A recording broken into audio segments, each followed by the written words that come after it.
पुण्यामधील सराईत गुन्हेगार शाहरुख उर्फ अट्टी रहीम शेख याचा काल रात्री 3 वाजता जो आहे तो या ठिकाणी एन्काउंटर करण्यात आलेला आहे। आपण पाहतोय हेच ते घटनास्थळ आहे ज्या ठिकाणी हा एन्काउंटर जो आहे तो झालेला आहे। आपण पाहतोय खरं तर वरच्या मजल्यावर हा शाहरुख शेख जो आहे तो या ठिकाणी वास्तव्यास होता।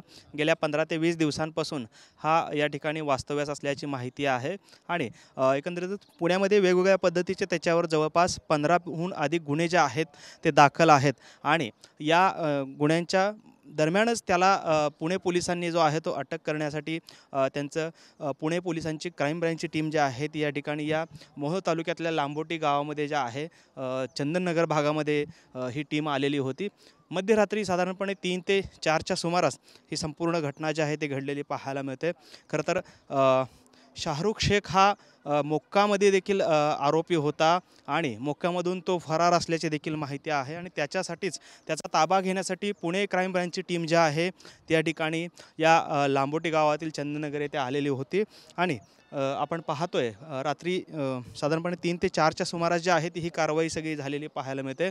सुरुवातीला जर आपण पाहिलं तर घटनाक्रम पाहिला असता या ठिकाणी हे समोरचं जे घर आहे जिथे आता पोलीस जे आहेत ती या ठिकाणी कारवाई करताना आपल्याला पुढची जी काही सगळी प्रक्रिया आहे फॉरेन्सिकची टीम जी आहे ती या ठिकाणी दाखल झालेली आहे आणि जर आपण घटनाक्रम पाहिला तर या ठिकाणी हा जो मुख्य रस्ता आहे गावामध्ये येणारा तो या ठिकाणी पोलीस जे आहेत रात्री साधारणपणे 3च्या सुमारास दाखल झाले आणि इथूनच या ठिकाणी पोलीस जे आहेत ते या घरामध्ये सुरुवातीला खरं तर हे त्याच्या आत्याचं घर असल्याची माहिती आहे।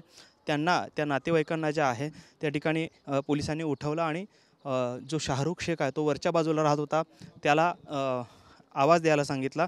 त्याच वेळेस आवाज दिल्यानंतर शाहरुखने जे आहेत त्याच्या पत्नीने दरवाजा उघडल्यानंतर पोलीस जे आहेत ते त्याला सरेंडर करण्यासाठी त्यांनी आवाहन केल्याचं माहिती समोर येते।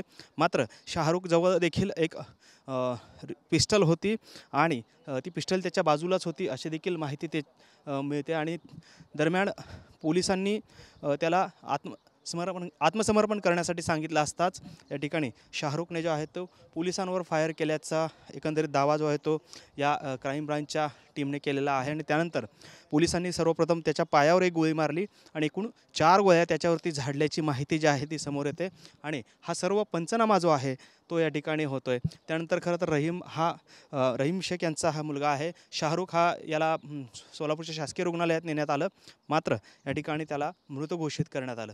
खरं तर पुण्यामधल्या वेगवेगळ्या गुन्ह्यांमध्ये शाहरुख जो आहे तो पोलिसांना हवा होता आणि त्याच पार्श्वभूमीवर पोलीस त्याला ताब्यात घेण्यासाठी आले असता ही सर्व चकमक जी आहे त्या ठिकाणी झाल्याचं आपल्याला पाहायला मिळते।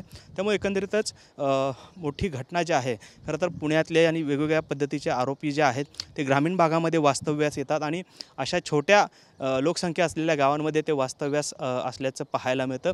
त्यातलाच हा जो प्रकार आहे तो या ठिकाणी समोर आपल्याला पाहायला मिळतोय।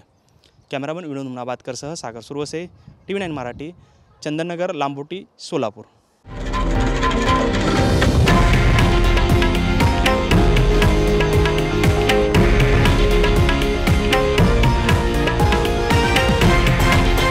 हे आहे देशातील नंबर 1 न्यूज नेटवर्क आणि आपण पाहत आहात TV9 मराठी, एकमेव।